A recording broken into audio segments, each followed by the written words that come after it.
Which celebrity did you meet and found they were much kinder/ruder than you expected? Terry Crews went to my college. My boss was his RA, and would tell us how he was just this giant football player, and he, my boss, was a 5'3" chubby redhead nerd with big glasses who had to enforce the rules. So Terry was popular and would have these cool people to his room, and once my boss had to go and shut it down after a complaint from the dorm supervisor. So my boss goes and knocks at the door, which Terry opened, and said he was totally dwarfed and staring up at this hulking, muscular guy. He squeaked out, "Can you please turn down the music?" And Terry stared at him, then let out this big laugh and said, "Oh no, I didn't realize how late it was. Sorry, dude. I'll turn it down." Then invited him to stop by later for snacks and to hang out with the other jocks if he got hungry after rounds. Boss said he was the nicest resident he ever had and never played loud music after curfew again. Terry Crews seems like a giant teddy bear. I'm so glad he isn't an ass. I've worked with him and he is one of the kindest human beings I've ever met. An absolute gentleman with a heart of gold. I was about 8 when I stumbled across Stephen King. He was in a rush getting out of a limo into a building, so I quick shouted, "Mr. King, I love Cujo." He gave me a bemused smile and said, "Who the hell let this kid read Cujo?" Oh damn, King is one of the guys I want to meet, like at a shop or something, just to hear him say some offhand comment. Absolutely love the guy, big fan. Kinder. In 2017 I sat next to John Cusack on a 90-minute flight, just the two of us. I'd luckily been upgraded to business class. He was clearly trying to be incognito, so I said nothing and gave him his space. Eventually he started engaging me and I got to gush about how big a fan I was, and even compliment him on his choreography in a scene in War Incorporated. He seemed genuinely thrilled with the compliment and started enthusiastically telling me about the training he does, etc. Graciously agreed to a photo once we landed, and as he was leaving he turned around to tell me to wish my mother a happy Mother's Day. It was Mother's Day weekend. 10/10 awesome guy. Also, Chad Kroeger. Incredibly down to earth and kind, no matter what you think of his music. Met him backstage in 2002 when they were absolutely massive. At one point I approached him and asked him a couple questions about the main riff on one of their older tracks, and he was like, "You play one of our songs? I need to see this." And got a guitar tech to tune an acoustic to drop D and had me play the whole thing. Not only did he seem super happy, but he even spent like 10 minutes teaching me some of the nuances to the riffs and the solo. Put me in a headlock for a photo, etc. I grew out of their music long ago, but I would 100% shake that guy's hand if I ever see him again. Bobby Flay is a complete douche. Did you wait to write this for 10 effing years? It's 2020 and someone finally posted a thread/question for which Bobby Flay sucks was born for. He needs to shut the F up and accept Ramsey's challenge already. Met Elvis Presley in Las Vegas in August of 1972. I was in the Navy stationed at Point Mugu, California, and drove to Vegas to see him live at the midnight show. I was in uniform alone and the maitre sat me in a single seat center stage, 3 seats from the stage. During the performance Elvis called me out and thanked me for my service and asked me what my job was, and I replied I was an air traffic controller at Point Mugu, California. He said, "Man, you have a stressful occupation for a young man." I told him I've waited all my life to see him in person, and he thanked me and said enjoy the show. I was 23 at the time and was so blown away he called me out. Near the end of the show a man came up to me and asked me if I'd like to meet Elvis after the show, and I replied, "Are you serious?" He said absolutely. He escorted me to backstage into a room, and after a while Elvis appeared showered and hyped up after his show.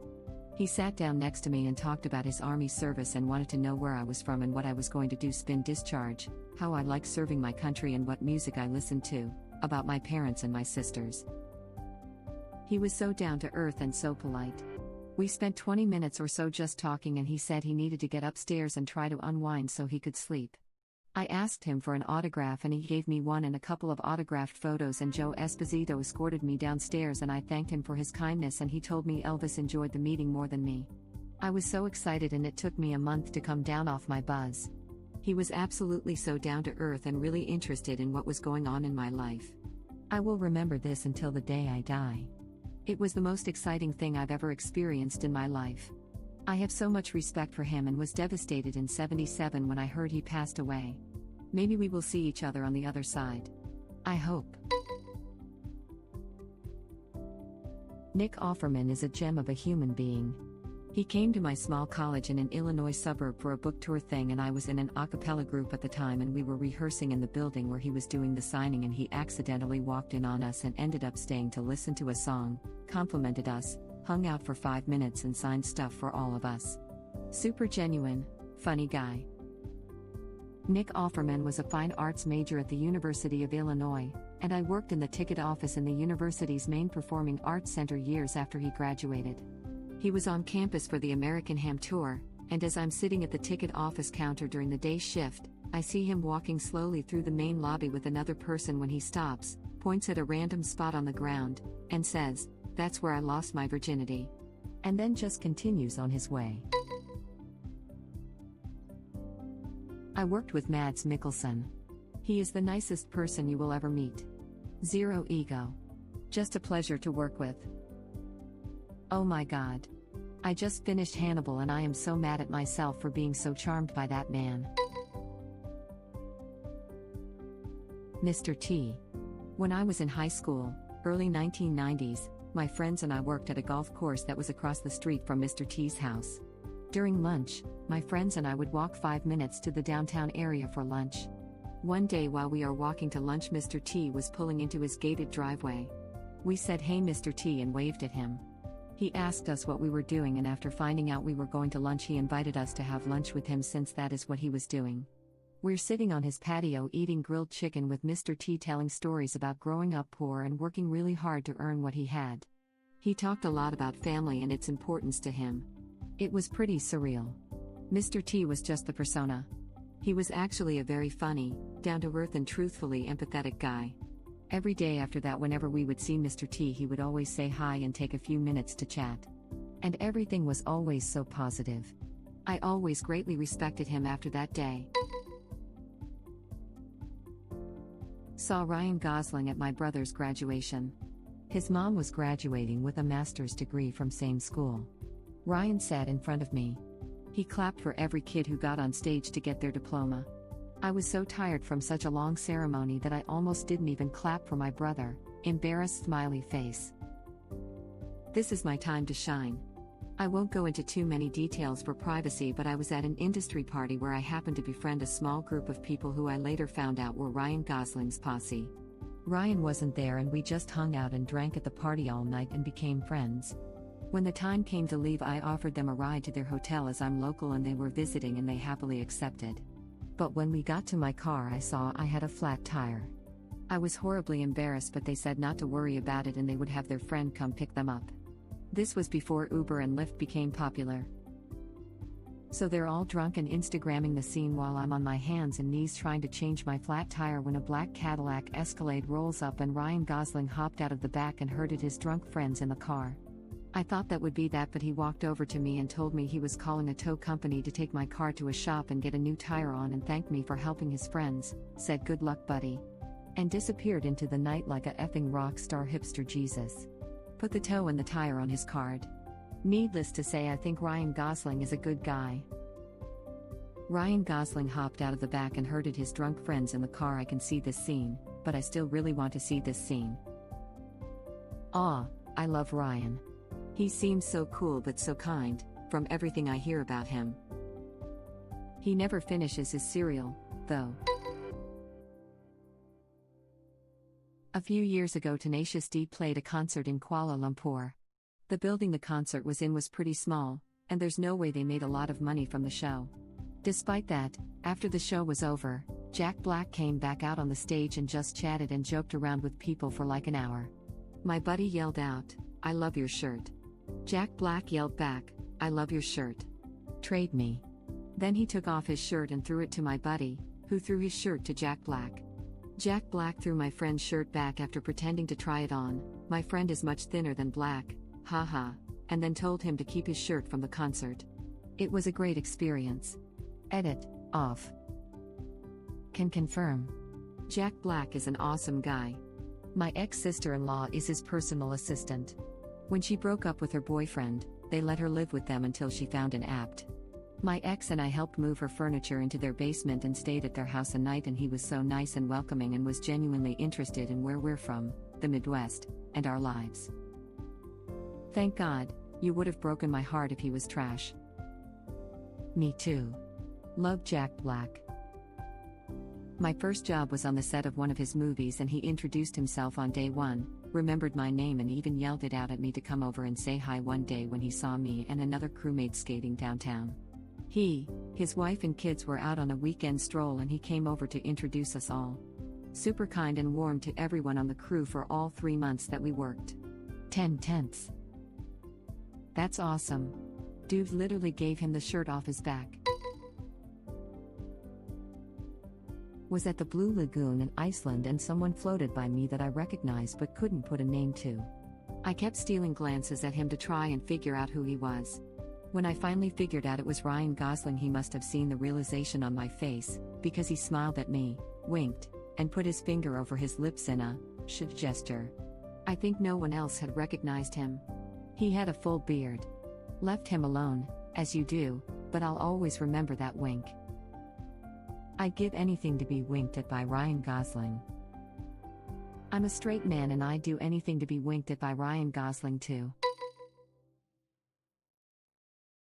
I met Penn and Teller in NYC when they did some NYC shows one year.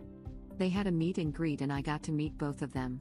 I was kind of starstruck because I was a big fan, but they were super cool about it. And it was really weird for Teller to talk to me. Also, Teller isn't short, Penn is just effing huge. Also, Teller isn't short, Penn is just effing huge. That surprised me when I saw them after a show. My brother and I, about 11 and 13 years old at the time, got pictures with them. Penn had to get down on one knee and hunch forward just to not be towering over us. When they do their shows in Vegas, they run out to the lobby and hang out taking pictures with anyone that wants one. I went to see them when I was there 2 years ago because I'm a fan of their shows, and when I left there was a giant crowd in the lobby, and I was trying to figure out why when I saw Penn standing there taking pictures. They had split off into 2 giant groups, one for Teller, one for Penn. I assumed they do a few and then leave, but they literally hung around and took a picture with everyone that wanted one. Haven't had many rude experiences, but I can definitely attest that Michael Fassbender was a kind man who acted more excited to meet me than I was to meet him. Very satisfied by that experience. I'm from the same place in Ireland as he is. We're all nice and carry. Kinder, Hugh Jackman. He's known for being nice, but I didn't expect him to be so genuine and actually keep the conversation going and to keep asking questions and showing interest. It must be exhausting considering how many people he meets every day, yet he's always on. Ruder, Will Ferrell. He's known for being rude and mean, and I thought maybe it was exaggerated as people might expect him to be nice and funny and are disappointed when he's not. He was okay to me, as in he didn't talk any crap, but I saw him being a complete and utter prick to others. Can confirm Hugh Jackman is a gem. He used to train at the trapeze rig I flew at, TSNY in NYC. He was there for my first ever class and was training privately. He came over to the class afterwards, on his own, and chatted us up for probably 15 minutes. There were maybe 15 people total at the rig. This was during his Wolverine days. Super nice, affable, curious about trapeze. His kids took classes, his son, not as nice. Edit, transposed words. A friend of a friend is a baseball coach at a private school in LA. His team played the school that Will Ferrell's kids go to, and I guess Will Ferrell was at the game. Apparently Ferrell was just weird. He wasn't rude, he wasn't a jerk, but he was doing all sorts of eccentric stuff to draw attention to himself. It's your kid's baseball game, why does this have to be about you? Drawing attention to yourself and then being annoyed when people recognize you is the worst. I had no idea he was like this. I often fall into the trap of thinking nice roles means nice person. Can confirm about Will Ferrell. I work with a girl who used to work at the La Jolla Beach Tennis Club. He's a member there, and he's a notorious among the staff for being a complete ass. I met Hugh Jackman when I was working an event he was at. I was in uniform just standing around making sure no one bothered him. He made a point to come over to each officer and thank us for being there. A group of girls were there looking to get an autograph, and a guy, who I can only assume was his agent, tried rushing him to the car. Jackman told the guy to be quiet and go wait in the car and that he'd be there when he was finished. 2 years later, I'm working a similar event, and Jackman approaches me to say hello, asks me how I've been. It's been what? 2 years at least. How the hell are you? Icing on the cake? He remembered my first name, which is not on my uniform. Robin Williams was shooting a film in my city. He stopped by the nearest senior home just to say hello and take pictures with the residents. No other reason than to brighten up their day. Class act of a man. My grandma was a resident. My grandma got to work with him in a play and went to high school with him. I met Fred Rogers, Mr. Rogers' neighborhood, several times. He was exactly as nice and kind and wonderful as you'd think he was. From my understanding, none of what he did was acting. It was just him, being him, for the goodness of it. I can't image him being anything other than nice unless it was a bad day. Then maybe less nice at best, laughing out loud. Thank you for watching. If you like our videos, please like them on YouTube. And share them with your friends. Please subscribe to be the first to know about Red Rabbit Reader's new videos. We welcome your comments below. Another of our videos will begin shortly.